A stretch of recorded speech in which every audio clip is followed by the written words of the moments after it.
One. Well, hello everybody.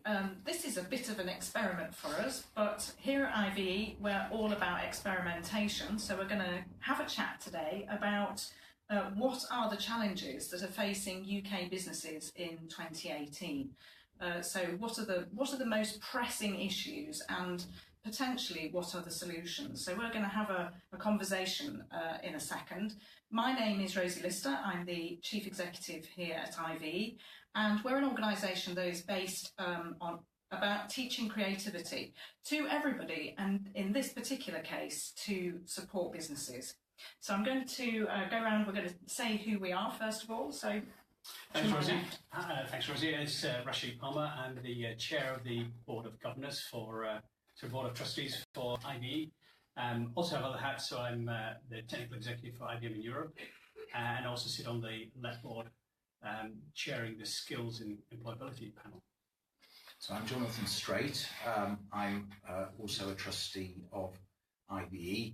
I'm probably best known for a business I ran up until 2014, which was Straight PLC, a supplier of waste and recycling containers. I'm also a director of Waterwise, a water-saving NGO, the Tetley, which is a contemporary art gallery and learning space, and the Real Junk Food Project, which diverts waste food and feeds people with it. And I am Rowlands, and I'm Development Director here at IVE. So some very busy people. I'm hoping that everybody's got some really good ideas about what these issues are that are facing UK businesses. Rashik, can we start with you? Sure. So when I start looking at the challenges business face, the challenges are all around a combination of where the opportunities are and where competition comes from. Mm-hmm. So when we start to look at where competition comes from, it's no longer the corner business. It's no longer just somebody down the road. It's potentially anybody around the world. And the ability for somebody to realise that they can serve a customer anywhere in the world using internet technologies and transportation and so on means that we can't afford to be complacent anymore.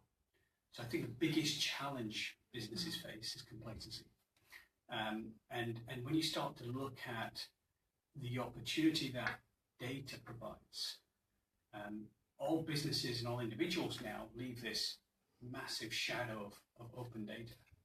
And it's how we draw that from that data, the insights, that allows us to create those kind of magical client experiences going forward. So I think the challenge is competition and the scale of competition that technology provide, and that's also an opportunity. And do you think that complacency is partly because businesses, particularly smaller businesses, don't have that time to step out and think? Yeah. So often businesses, if you look at the trajectory of a small business, they come with an idea, and often they have multiple attempts at getting that idea into the market, and eventually they get one which actually lands. And then they're so focused on protecting that idea and expanding that one idea in the marketplace. And once that idea is in the marketplace, it's very easy for somebody else to replicate that. And that replication can happen anywhere. And once you've seen that idea and then being able to connect that with some other ideas and potentially create a more valuable experience or service for a customer, is where the opportunity and the challenge comes from. And do you think there's also something about keeping what you do, whether it's a product or a service? I always want to talk about widgets at this instance, but it's not just widgets, because it's about services as well. And is there something about if you don't have that time, that space and time to think about these things, mm-hmm.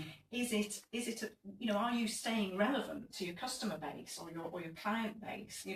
Does the world move on in the meantime? And you've got, if you see from the customer perspective, they're buying your product or service because you're solving a need or a desire or something that they want to pay for, and they will continue to pay for that until something better comes along. And when we look at taxis as a simple example, the story I was just talking about is if I would phone a taxi company and said, "You can have a taxi to go from A to B," the person at the end of the taxi would say it's going to come in 15 minutes. you knew that was a guess at best. At worst, it was just a blatant lie, because you had no idea how long that taxi was going to last. And if it came 50 minutes, it was like it's a miracle. Yeah. It would either turn up Yeah. early or would turn up a lot later. But with the advent of something like an Uber or some of the new apps, the digital representation of that taxi, and then also seeing the traffic pattern between you and that taxi, gave you confidence that you know how long that taxi is going to take. And it's using data to change what's uncertain from a consumer perspective into some kind of certainty, and that's where the real value comes from. And the challenge is, a complacent business will say, well, I've got a taxi company, I get taxis to the customer.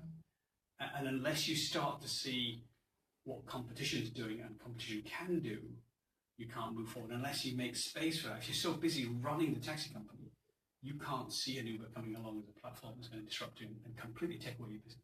Yeah, absolutely. Oh, we could talk about the taxi scenario, couldn't we? Drew? But with the speed at which technology is evolving and moving, and even given that space, keeping the taxi analogy going, does that taxi owner know what's going to happen tomorrow or next week or the week after in terms of technology? I don't think anybody will know, but it's about you being able to put yourself into the customer's shoes and being able to reimagine the experience that you're providing for the customer. And I don't know, Jonathan, you're going to add something here too. Well, I think, you know, we brought into the discussion the idea of uncertainty, that the supplier of the taxi is uncertain what's going to happen. But I would think the technological uncertainty and the market uncertainty is only one of many uncertainties that a business, particularly in this country, is facing at the moment. I mean, certainly we have economic uncertainty, we have political uncertainty, we have a big uncertainty about Brexit, not whether it's happening or not, but how it's happening and what it actually means. And these issues make it very difficult for businesses to commit to investment. Any technological innovation really will require investment and a bit of bravery and foresight. And with a backdrop where you have so many other uncertainties, it's a brave person who's going to say, well, you know, this is what I'm going to do. I think for me also there's another piece of the jigsaw, as it were, and that is that our workforce are not particularly well skilled for the challenges that we are going to face. That agility, that capacity to be agile, to be adaptive, to be reflective as well as highly creative. And of course, those are the soft skills that our employers are actually asking for now. Absolutely. And I would add to that, it's not just they're not adaptive, but I think there's an element of they're so busy doing what they have to do right now, they're not being able to step back and rekindle that kind of opportunity for play and experimentation and curiosity. Yeah, curiosity is the word, and I'm not sure that's even an issue of space. I think there's just an inherent lack of innate curiosity within many people in the workforce. I think if you ask most people in business what is their biggest challenge, they would say it's people, is getting the right people to do the work. And I think this goes way back to how we educate people, what expectation we have, that we teach them to have of the workplace, and the soft skills, as you say, the creativity, the curiosity, the probing, how do I do this a bit better? It's not there in many cases, and I think that's a fundamental tragedy for industry in the UK. Drew, you used to be an assistant head of a school. And more. I was an assistant head and more. And more. But what's your perspective? You're very passionate about what's happened to education very recently, and in terms of what Jonathan's just said, what's your perspective on that? This is my own opinion, but I think we've gone backwards decades into the past in terms of, and my personal hang-up is the language that we use. We have become obsessed with an academic core and an academic foundation. But if you look at the dictionary definition of academic, it is purely theoretical, no association to practical application. Well, that's not, that suggests therefore that science has no practical application. Matt, it also suggests that music and art and drama have no canon of knowledge or theory that needs to be learned. So I think that the language we use in education is flawed massively. We should be talking about theoretical learning and applied learning. And when you start to use language like that, you start to begin to break down those barriers between creative subjects and more theoretical subjects. I think that in terms of solutions, we should really be embracing that idea of applied learning. So whereby you learn knowledge, but then you also have experiences within education to have to apply it to different contexts. How would that differ then from Theresa May's, for instance, new focus on technical education? I think that the concept of T levels, technical levels, is fine. I think they are pretty limited in their scope. There's only 25 lines, and so, for example, within the creative sector, there's only one particular. None of the art are there in particular in terms of the creative aspect of it. But secondly, my worry is where are those students going to come from? Who are going to take them? This is a post-16 qualification, but pre-16, the creative curriculum is being decimated on a daily basis. So where are those pupils going to come from with the skills and knowledge to be able to access T Let's levels just at 16? put that to Rashik and Jonathan. You know, is creativity then, because we've just been talking about creative education, is creativity in education part of the solution to what we've been talking about? I think absolutely, and I think part of the key word used in that discussion was experiences. When you look at curiosity, when you look at creativity, it comes from a diversity of experience. And unless we're giving our young people the experiences, the stories of people who live 5 minutes walk from the sea and never seen the sea, yes, are kind of examples of the crying shame that exists in society, in the developed modern nations we have here. So having those experiences and being able to share those experiences in a way which allows us to reimagine the art of possible is critical to the future. Yeah, I think the common ground between entrepreneurship and creativity, and indeed innovation and creativity, are very close. And if we want our workforce to be entrepreneurial, as I believe we do, and they should be, whether they're on their own or they're working in companies, and we expect people to be innovative and think outside of the box in how to provide solutions and new ideas to their own businesses or their employers, they need to be creative. They need to understand creativity. And there's a small number of people who I suppose are inherently and intuitively creative, but for the rest of the workforce, it needs to be taught, it needs to be explained, and it can be explained. So we should get on with it. Absolutely. So part of what you've just talked about, this need for everybody to be, I suppose it's about continuous development of a business. We're engaged currently in some very interesting work, which is in a big company, which is about culture change. So we're supporting that company to actually look at how all of its employees go from a fairly didactic way of conducting themselves in a work environment to actually start feeling very much a part of the decision-making process, and therefore examine everything they do from the shop floor all the way up into senior management. I suspect that that's probably something that's quite common across a lot of large manufacturing, engineering kinds of companies and businesses. Would you agree with that? Absolutely. I think all businesses go through this kind of cycle of idea, exploitation, experimentation, new idea, and that cycle kind of repeats. And the risk is you get stuck in the exploitation curve and don't go into the experimentation and idea generation. Entrepreneurs are great at coming up with the idea and scaling. So one of the challenges I see across our own city region is there's not sufficient almost ambition So if I walk around places like Silicon Valley, people want to be billionaires. That's the country. I want to be a billionaire. You walk around places across the UK, and people want to be millionaires.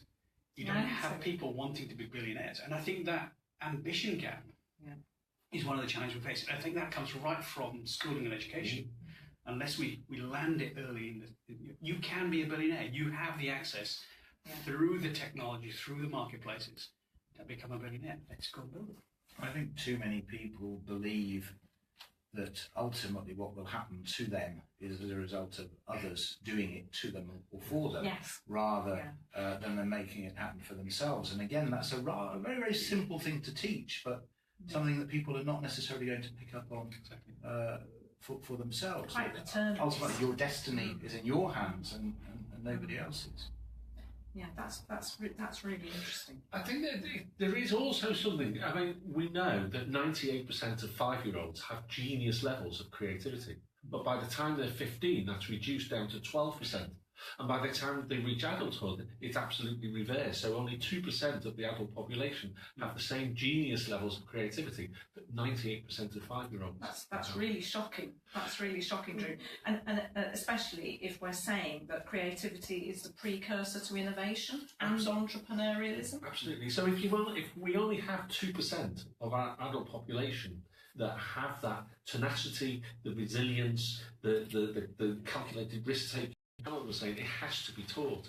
It has to come from somewhere, and therefore the structures that we have within our businesses, the systems, the policies, the mechanisms for developing people, I think are essential if our businesses are going to be able to adapt and rise to the challenge that they face in 2018. I think we also shouldn't forget how many manufacturing businesses there are with old entrenched workforces who, even if they could see improvement, would probably not tell anybody. There is still in many businesses very much a them and us attitude, and that's a very, very difficult thing to fix. But it needs to be addressed, absolutely. Yes, it does. We've gone so far without actually mentioning artificial intelligence, but I feel we should. Rashik, being at IBM, I feel you're probably should kind of take us into this one first. Yeah, so when we look at artificial intelligence, and this is not new news, we've been working on some form of artificial intelligence since the early 1960s. And you kind of plot its progress over the last 70, 80 years. And there's some key milestones. So the time when we had the first computer that played against Kasparov and won a game of chess. It was a real milestone because you didn't expect a computer to be able to play such a complex game and win. And then you wind the clock forward and you find in 2012, we have a computer that's able to play the game of Jeopardy, the US game show, and beat people who had spent their lives learning how to answer general knowledge questions and winning the game of Jeopardy. And each of these marks a key milestone in artificial intelligence capability. So if you look at where we're at today, and we have been systematically automating different aspects of our daily lives, whether it's the halls of banking where accounting is being replaced, or whether it's what we're trying to do with taxi drivers and replace taxi drivers with driverless cars. Back to the taxis, and you can see there's a spectrum of things that we do which are routine, which could be replaced by some form of automation. And you can either try and resist it and say, we're not going to accept that, or we can say, let's embrace the opportunity that automation provides, and can we be the people that automate those aspects of life? And that's where we come back to the whole creativity, the opportunity that's there. Or are we going to be a disruptor, or are we going to be disrupted?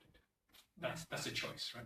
And it's a decision that we can make. And starting from the young age, or even at the mid-career, everybody has an opportunity to reimagine their jobs using AI. This is not magic. There's no magic in AI. All AI is taking data and applying some form of logic and algorithms, which allows to automate aspects of whatever we do. And that's kind of we've been progressing. And what's really important now is the amount of information we have. So you start to say, well, let's just try and unpack that. So the transistor, which is a harder digitization, was invented back in 1947. If we plot its path at 2012, we reached 1 billion transistors to every human alive. Wow. So, and by 2014, we're at a point where we can actually manufacture enough sensors to be able to put sufficient transistors on every grain of rice and monitor its path through life. Right. So we actually have just over 20 exabytes of data in the world today. And we are producing more digital data. We're producing more digital data every year. So we're doubling every 18 months roughly. So that's the amount of data that's there. And our ability to then build computers and technology which will take that data and allow us to optimize and automate aspects of our life is really that's a challenge and opportunity. It brings with it a risk. Of course. The risk, well, there are numerous risks. The one I'm thinking of specifically is cyber attack. Absolutely. Which from a business perspective is both a current concern and a future concern. That as more information is in the cloud, more trade is done online, more communication is done electronically, the risk of infiltration, the risk of cyber attack, of espionage, or indeed of disruption or destruction is very evident. And you just take the car example again. So we go from a taxi driver to an autonomous vehicle, and the opportunity there is for somebody to, as you say, infiltrate that car and turn that into a weapon. So the risk is absolutely there. And the challenge is, how do we provide sufficient structure and logic to be able to protect ourselves from some of those risks? Because it's inevitable, I guess. It's going to happen. Yeah, but I suppose, there is no more risk of a driverless car being turned into a weapon than a driver. Absolutely. Exactly. Unfortunately, we don't see too many being turned into weapons at the moment. Just taking it back just a little bit to that idea that data is exponentially growing, and intelligence and data and knowledge is growing exponentially. Taking that point forward, that would suggest, therefore, that somebody who's starting a degree in September, by the time they reach their third year, what they'd learned in the first year would be out of date. So, yes and no. I think there are still a set of fundamentals that you need to understand. Okay. And those fundamentals persist whether you learned them 10 years ago, 5 years ago, 1 year ago. Yeah. And you need to have that foundation. The application of those fundamentals does change. And that's where teaching creativity is really important, because you need to be able to reimagine what you can do with that data and that. What we do know is that the children who are being educated in school now, the jobs they will do don't have names. No, absolutely. I saw the other day 2 jobs: a nanotechnician and a vertical farmer. And apparently there is a statistic that the top 10 most popular jobs today didn't exist 10 years ago. But nanotechnician, I can get an idea of that. But a vertical farmer, never heard of that before. But, well, they're farming up the sides of buildings. Well, apparently so, yeah, apparently so. But fascinating. I think that's been a really, really interesting debate, conversation, and I'm sure we could sit here for hours longer. Rashik, thank you very much. Absolutely fascinating insight. Jonathan, equally, very complimentary in terms of where you're coming from on this. And we're not going to be able to solve them today, but at IVE, we're doing our best to bring creativity to support business.